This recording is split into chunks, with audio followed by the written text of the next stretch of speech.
Indeed, the nearest I came to being a member of the Munster squad, cup winning squad, when I stood as a little teenager on the fringes of the Garryowen team talk at half-time in the 1969 cup final. At that stage, the score was 10-0, 2 converted tries, one by a gentleman called Liam Hall, another by Junior Morrison, both converted by Johnny Maroney.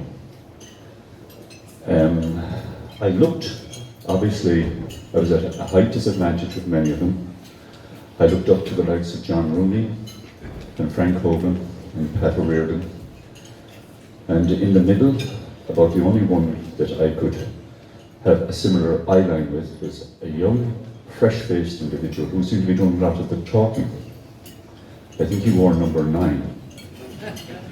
And for a minute I thought I was at a mathematical conference, because I could hear him extolling the Garryowen team, and he says, lads, we have their measure, we have their measure. And in the next breath, not an inch, not an inch. Of course, I didn't fully appreciate the significance of that half-time team talk, or indeed the significance of that cup final.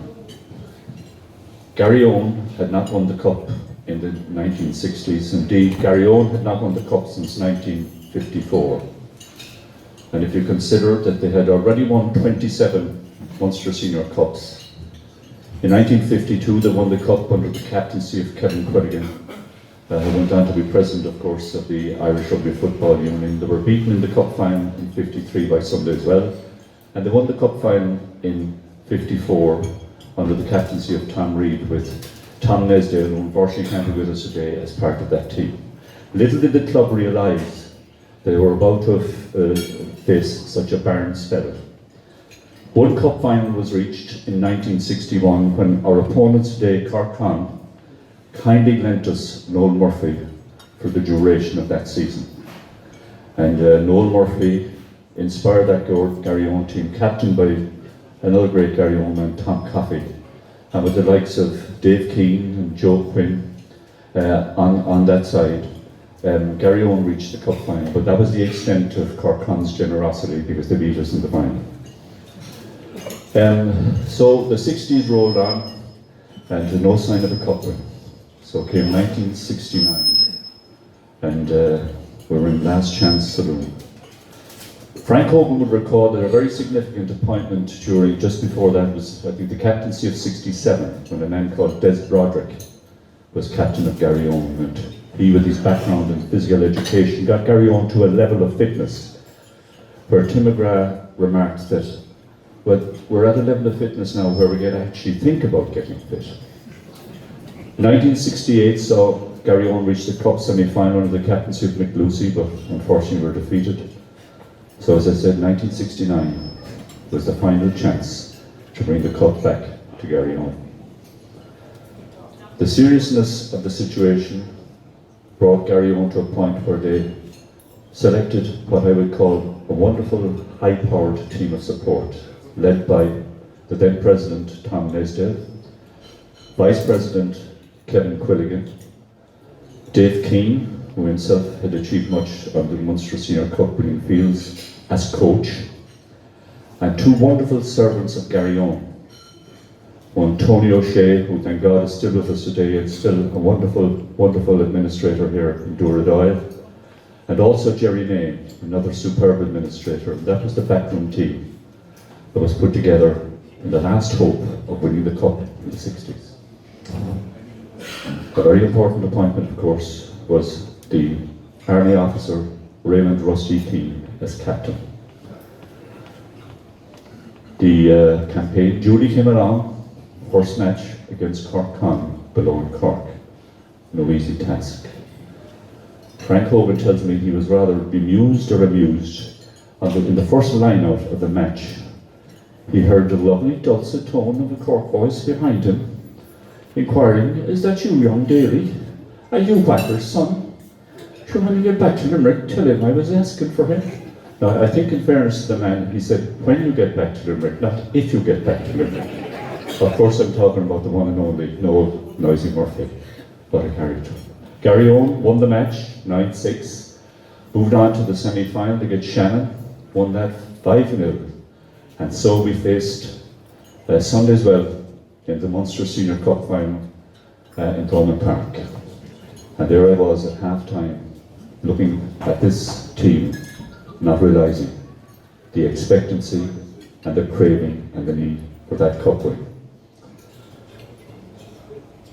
Sunday as well, slight favourites going into the final, as Ger Baggett already alluded to, were led by John Quinn, whose dad was a great Garryowen man, Kevin Quinn, and whose sister, Jerry, of course, is married to Ger Baggett. He led a team with the forwards like Brendan Maguire, the two Eager brothers, Kevin Keyes, who played many times for Munster, and the great Jim Buckley, capped twice for Ireland. So they were a formidable pack of forwards. Tim O'Kelly, Paul Kirk, the half-backs, and Tiggy Cairns at full-back, and on the right wing, already mentioned, was Paddy Cobb, who first came to sporting prominence when he captained Limerick to win the All-Ireland Minor hurling final of 1958. The Garryowen team, full-back Brian Cobb, himself a wonderful hurler who won Harty Cup and All-Ireland Colleges medals with CDS in 1964. And he was the full-back. We used three wingers in that campaign, Freddie Swords, Paul McDonough and Junior Morris. And I think it's a wonderful idea to be referred to as Junior, because you're forever young. It is wonderful to see you here today.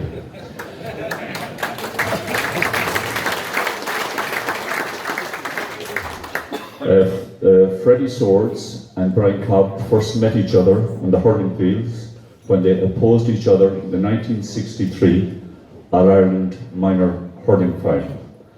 Freddie starring for Wexford, Brian playing with Limerick, unfortunately on the day, unfortunately for Freddie, Wexford with the victors. As I said, Freddie, as you can see, he's on crutches there today. It doesn't surprise me, because he, all through his life, he always decided to go through people rather than around them. He was our Jono Lomo of the time, a wonderful servant to Garryowen. Himself and Brian Cobb teamed up, of course, later at Junior Cup level. Paul McDonough, a wonderful servant of Garryowen, was on the first team to bring a trophy here to Dúrdáil, the Juvenile Cup in 1962, with him captained by another Garryowen great, Tom O'Brien, and which also included Tony Daly and Mervyn O'Connor. Paul McDonough missed the semi-final of the Cup, and you only missed the Cup for two reasons, either because you're injured or because you're away on your honeymoon, and that's where Paul McDonough was. When asked, what the blooming hell were you doing away on your honeymoon when we playing the Cup, he said, I've been playing for Garryowen for the last 10 years, so sure, we never got past the first round. Partly right. Paul McDonough was a wonderful winger, wonderful servant at Garryowen, and Junior Morrison, as I already said, a great proud man of Thomond, and all through his life has been a wonderful supporter of Garryowen, and he scored the second try in the final. The two centres, Len Hartley, a small, compact, astute footballer, played a hand in both of the tries on the day and has been a great servant to UCC and a great servant to University's rugby. The other gentleman in the centre, a quiet, reserved, retiring individual, a man called Desmond Quaid, the great Desi Quaid. Desi, I believe, did not have red blood. I believe his blood was light blue, because he lived, dreamed, slept Garryowen. And he was a wonderful person. He always instilled in those younger than him how proud you should be to wear the Garryowen jersey. Desi was a wonderful schoolboy, also a man who believed, for the most part, in the direct route. Again, he'd go through you rather than around you. But he was the one man I can always recall who would sell a dummy with one wag of his head and one wave of his tongue. And that tongue, God bless him, it got fair use. He was a wonderful servant at Garryowen, a great clubman, and of course, he was captain of the team in 1975, who brought the cup out of Cork for the first time since 1940. At out half, probably in our estimation, the prince of out halves, the great Johnny Maroney.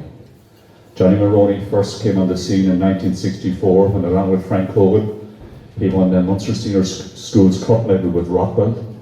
He was the Irish pole vault champion. He played minor football for Tipperary. He was an outstanding footballer, the one international on that 1969 team, and a key figure of that team. He played in 1967 on their first provincial side to beat an overseas team, when Munster defeated Australia in Musgrave Park by 11 points to 8, with Tom Kieran scoring 8 points and Johnny Maroney scoring the try. Also on that team was a 19-year-old man on the programme, L. Hall, UCC. Johnny Maroney picked, to me, he was the greatest man I ever saw to turn defence into attack with one single kick. And he could do it quicker than John Wayne could down a shot of whiskey, and I got to that was very quick. You can see him here on the shot. He set a record earlier in the year of 1969, on the 25th of January against France. He set a record which had been set previously by Barney Mullen in 1948, when he scored 14 points for Ireland. Today's equivalent would have been 16, as the try at that time was only worth 3 points. He scored 14 points for Ireland, a try, conversion and 3 penalties, and held that record until Ollie Campbell surpassed him in 1979. Johnny Maroney was an outstanding footballer and a proud and loyal Garryowen man who often travelled over from London when he was in Strawberry Hill, along with Desi Quaid, to wear the light blue of Garryowen. Scrum half, the already mentioned Liam Hall. He was the little Napoleon, he was the general, and he first, would you believe, sprung into sporting prominence when he won the Munster boxing title, representing St. Francis. No wonder he went on to be one of the greatest verbal sparrers of all time. Never stuck for words, small maybe in stature, but huge in ability and huge in personality. And sadly, he probably holds an unenviable record of being the greatest scrum half produced by this country, but was never capped for his country, despite travelling in 1967 to Australia and in 1970 to Argentina. He was our little general, a wonderful footballer, and to this day, a wonderful Garryowen person.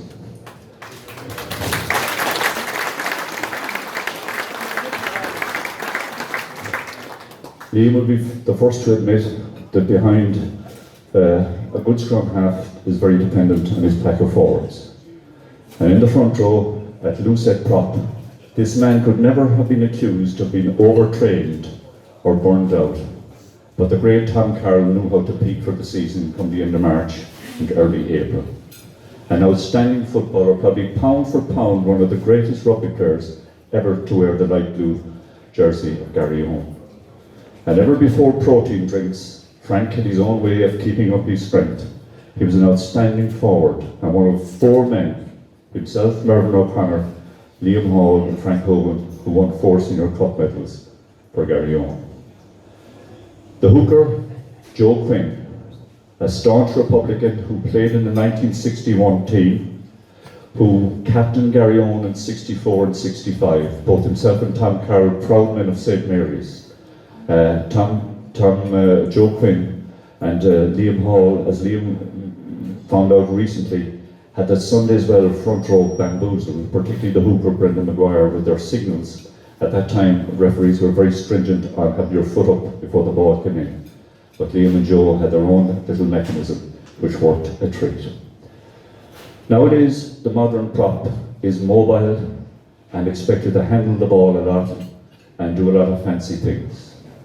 In the completing the Garryowen front row, we had Mervyn O'Connor, affectionately known as Merv the Swerve. In truth, Merv didn't possess much of a swerve and didn't really want to have the ball too much in his hand. He was an outstanding scrummager who was chosen at a very young age to play in an Irish final trial but never got the elusive cap. It's reputed that at one stage somebody inadvertently passed the ball to Mervyn. He wasn't seeking it, but inadvertently it was passed to him. He caught the ball, gave it a little toss up in the air and said, "Jesus, it's very light, isn't it?" The 2 second rows, I want tour de forces is maybe the best way of putting it. One, a member of the Garda force, another, a member of the Army force. John Rooney, a proud man of Mayo, brought a steel and a determination and a ruggedness to the Garryowen pack. And as he did in his day job, he patrolled the line-out, the scrum and the ruck to to make sure that everybody was behaving themselves, and anybody who didn't, well, they didn't misbehave a second time. The great John Rooney. The captain and number 5, Rusty Keane. This man led by example. He led by his own level of fitness, by his pride in the Garryowen jersey, because he came from a wonderful Garryowen family. Rusty Keane, on the day, that says a lot about the man, that on the day when the pressure was greatest, the one last chance to win the cup in '69, as captain, he was probably the man of the match on that day. An outstanding line-up operator, a wonderfully fit man, an example to all of us. I will confess, I have to make a confession here.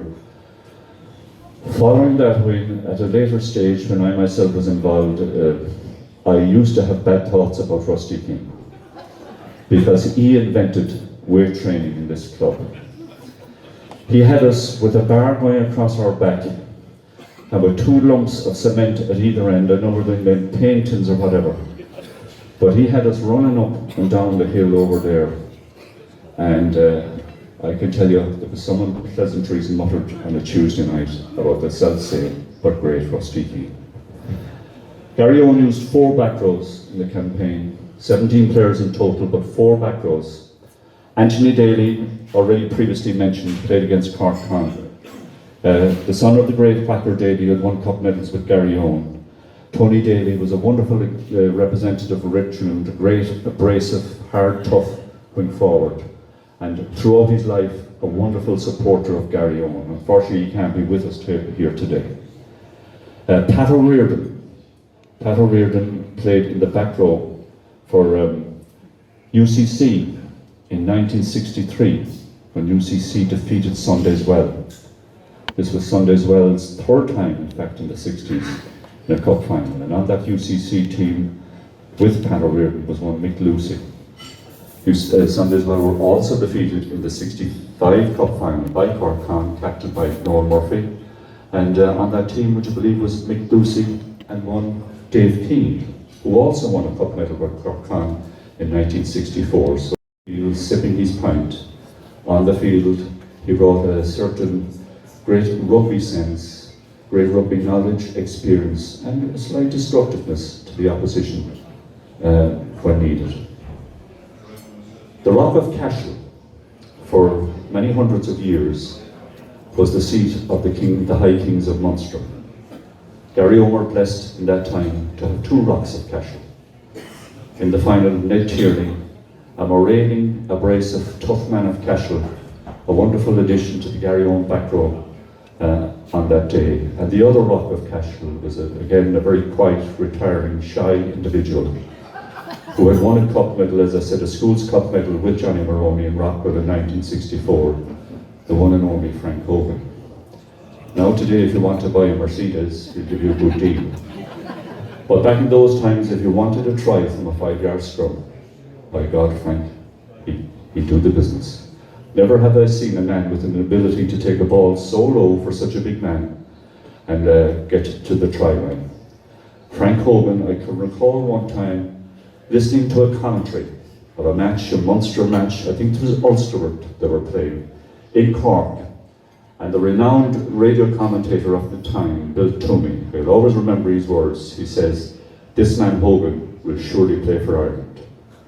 Frank Hogan never did play for Ireland, but he has throughout his time played a stellar role in the evolution and the development of this club, and will be honoured next year by being our president. They were the 17 mighty men who brought the cup to Garryowen in such time of need. Now, as I reflect back, certainly my memories of the half-time talk have faded. Garryowen won the match by 10 points to 3, Sundayswell scoring a try early in the second half, but that finished the scoring. But those 17 wonderful men with a fantastic backup support team, thanks be to God, they brought for the 28th time the cup to Garryowen. They brought the cup to Dooradoyle for the first time in its history. And, you know, they started what was a golden era for Garryowen rugby, with the cup coming here to Dooradoyle in '71, with Frank Hogan as captain, and 74 with Liam Hall as captain. Dave Keane was coach of all those teams. And in 75, as I already alluded to, Des Quaid and his team brought the cup here to Dooradoyle with Pat O'Riordan as coach. The first verse of our anthem states, "We won't go home without it, we'll dress it up in blue. We won't go home without it, they'll kill us if we do. Let the forwards do their duty, and the backs will follow up. And back to Limerick, we'll bring the Munster Cup." When on that day, the 19th of April, 1969, the forwards did their duty, the backs followed up, and this wonderful team wrote a very historic and famous chapter in the history of this great club. Thank you.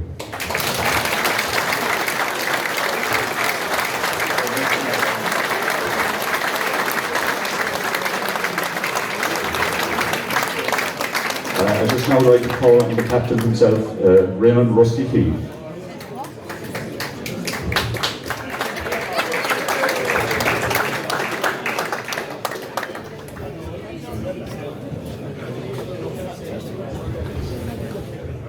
Thank you, Noel, and one of the ones. I say you saw that for my speech, but anyway, I'll keep going. Ladies and gentlemen, I must say it's an honour and a privilege for me to address you here today as captain of the 69 Cup winning team. As I say, the reason we're here today is to remember and honour the 69 Cup winning team. As I said, it's just great to see the turnout today. It's a wonderful turnout. I think that 98% turnout from the team. Those that couldn't be here, Tom Nesel, Tony Daly, Mervyn, and they sent their apologies, and they would have been here otherwise. I suppose I should put on my glasses so I can see something.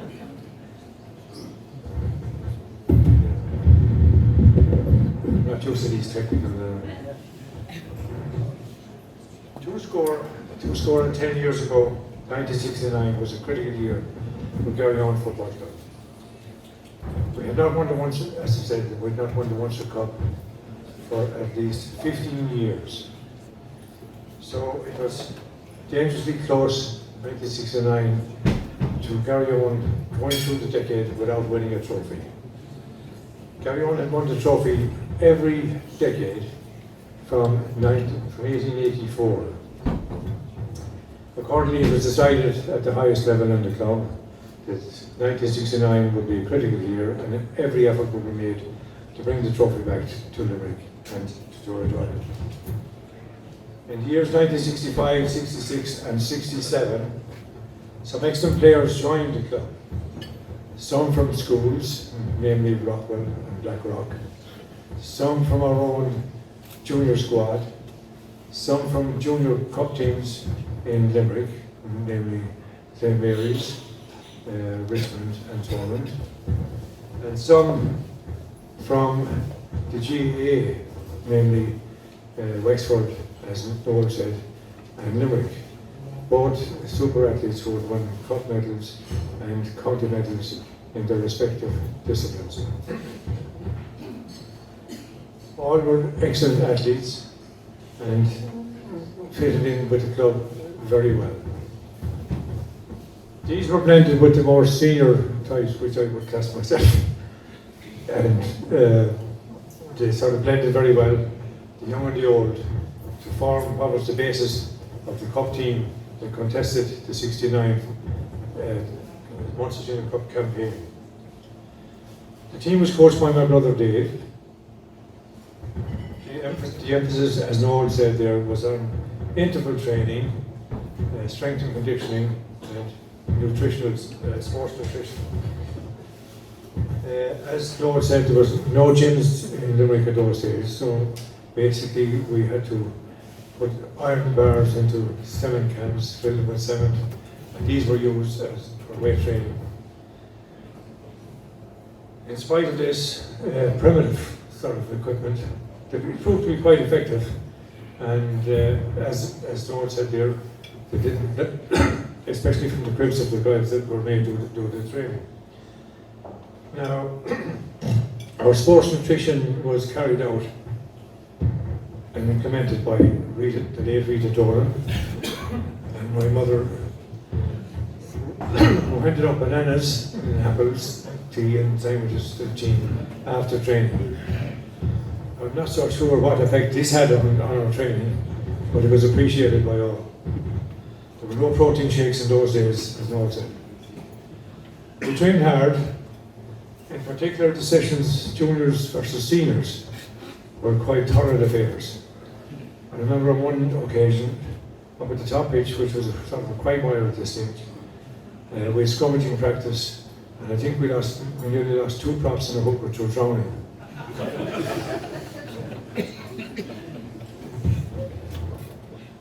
In spite of that, it was, I must say that the seniors versus juniors was an excellent sort of battle inoculation for the Cup campaign. Something like Limerick, or sorry, England and Georgia were conducting this week in England, where most of the time both sets of packs ended up tearing into each other, legally and illegally. 50 years on, 50 years on, it is fitting that we now remember this team, the team which not only brought the cup back to Dúradán, but also helped to maintain a record of winning the cup in every decade. The team panel included, as Noel had said there, Brian Cobb, Paul McDonough, Freddie Soares, the late Des Quaid, Tony Morrison, Glenn Hartley, the late John O'Reilly, Liam Hall, the late Tom Carroll, the late Joe Quinn, Mervyn O'Connor, myself, John Rooney, Frank Hogan, Pat O'Riordan, Tony Daly, and Ed Tierney. Believe it or not, we had only 17 players for the whole campaign, which I think was unique, especially when you consider the number of players that now grace the fields for the Munster team and all these other teams. I suppose it doesn't stop at 100. There is no doubt in my mind that this was not a motley crew, as previously mentioned, but a very talented panel. Did a great work ethic and never say die attitude, and were proved themselves in any competition, even today. It was an honour and a privilege for me to be captain of that team. It is also very important on occasions like this that remember those players who have come to their eternal rest. These are John Mulroney, Joe Quinn, Tom Carroll and Des Quaid. All were major contributors to the cup victory, and Garryowen owes them an enormous debt of gratitude. Or yes, they go Reverend on Dealish. These were Valerie Maloney, Peggy Quaid, Perpetua Carroll and Mark Quinn. In remembering these players, a traditional military toast comes to mind. Remember those not here today, and those not well or far away. It's absent friends we miss them the most. To all of them, let's drink a toast. I'm asking to rise and drink a toast to all deceased members. Well, absent friends.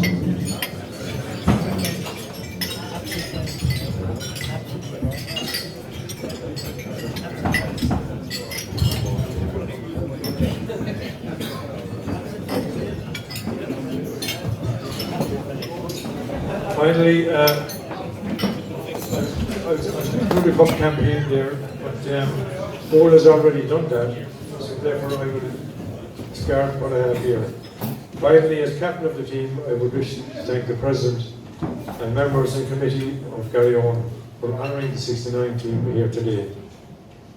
We all greatly appreciate it, and it was great to see all the lads again, all looking fit and well, and younger than ever. Probably fitter than ever as well. I also wish to thank the organising subcommittee of Liam Hall and Frank Hogan for the wonderful work they did in organising this event here today.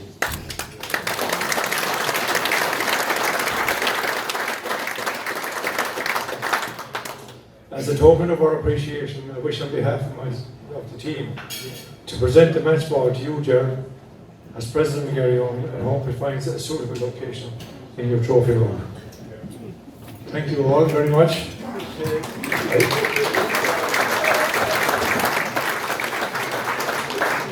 I said, it's great to see you all, and I hope to see you all in 50 years' time.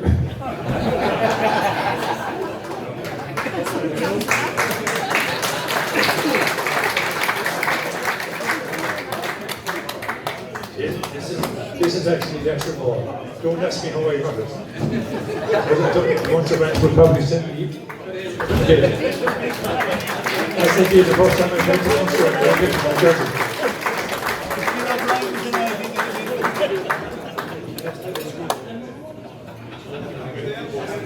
Thank you all very much.